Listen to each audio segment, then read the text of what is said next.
Me peame Simonist rääkima. Simonist? Suvetütrest. Kes sa oled? Mida sa tahad? See on skunks! Ideaalis tahaks ma koju jõuda niipea kui võimalik.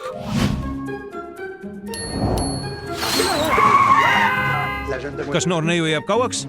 Me loodame ei! Ma ei hakka temaga mitte mingi juhul koos elama. Siin pole isegi voodit. Palun, kui sa tahad linasid, siis need on vannitoa kapis. Stsenarist Dominic James.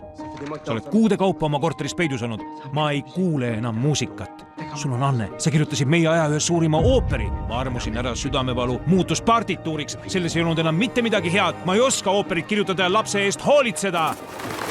Mis ta nimi on? Saabas. Kas sa ütlesid talle, miks sa arvad, et tal oleks peres parem? Mul pole sõnu. Sellepärast ma muusikat kirjutangi.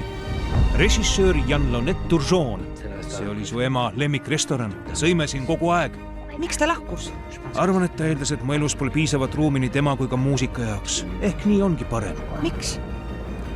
Muidu sind poleks siin. Põhineb klassikalisel Quebeci filmile. Billy näitas mulle su pelgupaika. Ja ta aitas mul aru saada millestki, mida ma varem ei mõistnud. Isegi kui me teeme vigu. Ja isegi kui me süda on murtud.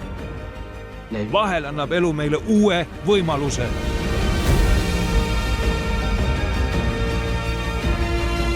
Tutvustame teile Marguerite Laurence'i.